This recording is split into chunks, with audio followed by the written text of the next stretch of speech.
High, আমি Sharmin from টকটিভ journey. আজকে হচ্ছে একটা বই পড়ছিলাম, বইটা হচ্ছে আমার আরো আগেই পড়া হয়েছে। তো আজকে আবার একটু গল্পটা মনে পড়লো, মনে হলো পড়ি, আবার একটু পড়ি। পড়ার সময় পড়লাম, এত ভালো লাগলো মনে হলো আবার পড়ি। এটা হচ্ছে আমি সব সময় নিজেকে নিজে মোটিভেট করি যখনই হচ্ছে কারোর সাথে কোনো ডিস্টেন্স হয় তখন, যেমন কোনো ফ্রেন্ডের সাথে। বইটা হচ্ছে এটা, the things you can see only when you slow down. এই বইটা হচ্ছে, বলি গল্পটা হচ্ছে যে যখন রাইটার হচ্ছে, যখন ওনার 20 বছর বয়স, তখন হচ্ছে উনি আর ওনার বেস্ট ফ্রেন্ড মিলে গেছে হচ্ছে ঘুরতে গেছে। ঘুরতে যাওয়ার পরে ওরা হচ্ছে 2 সপ্তাহের ছুটি নিয়ে গেছিল। 2 সপ্তাহের ছুটি নিয়ে যাওয়ার পরে যখন কিছুদিন, মানে 7 দিন যাওয়ার পরে ওরা এত বোর হয়ে গেছে যে দুজনকে দেখতে দেখতে, এত গল্প করতে করতে ওরা যখন এয়ারপোর্টে গেছে তখন ওরা এত বেশি এক্সাইটেড। কিন্তু যখন 1 সপ্তাহ হয়ে গেছে তখন হচ্ছে ওরা দুজনকে দেখতে দেখতে একদম আর কি টায়ার্ড হয়ে গেছে, আর কি বলবে বা আর কি করবে। হয় না যে বেশি ক্লোজ থাকলে পরে একটা সময় একটু বোর লাগে এরকম। তো ওনারা হচ্ছে পরে 1 সপ্তাহ পরে ডিসিশন নিল যে আজকে আমরা দুজন হচ্ছে একা একা ঘুরবো, আলাদা আলাদা ঘুরবো, যে যার মতো এক্সপ্লোর করব। পরে ওরা যখন গেল ঘুরতে, সারাদিন ওই দিন ঘুরলো, ঘোরার পরে ওই দিন আর ওদের যখন বের হয়েছে তখন তো হচ্ছে একদম ফুরফুরে মন, আজকে একা একা নিজের মতো ঘুরবে, নিজের মতো এক্সপ্লোর করবে।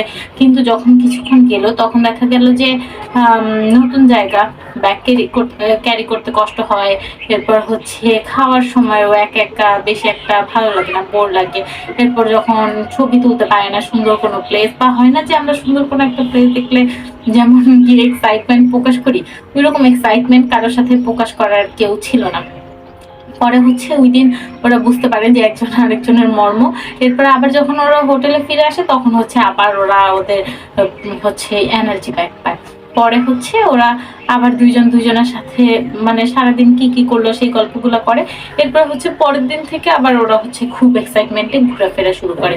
এই গল্পটা দিয়ে হচ্ছে ও এরকম বুঝালো যে হয় না যখন কোনো সম্পর্কে আমরা একদম বেশি কাছাকাছি থাকি বা কোনো স্পেস থাকে না, তখন একটু অনীহা চলে আসে বা একটু কেমন বোর লাগে এরকম। তো এটা দিয়ে আবার এইরকম বুঝাইছে যে একটা রিলেশনশিপে কতটুকু ডিস্টেন্স রাখা দরকার, এটা হচ্ছে কিভাবে করে বুঝাবে।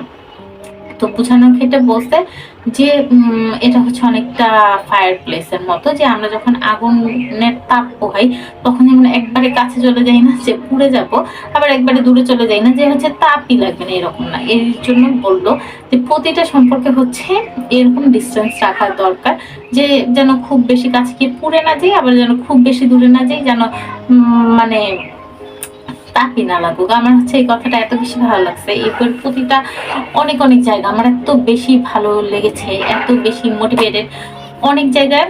আর অনেক বেশি সুন্দর সুন্দর লাইন, ওইগুলো আমি হাইলাইট করে রেখেছি, পরে পরে আমি বলবো না আবার। কিন্তু অনেক সুন্দর বইটা, যে কেউ চাইলে পড়তে পারেন, খুব সুন্দর।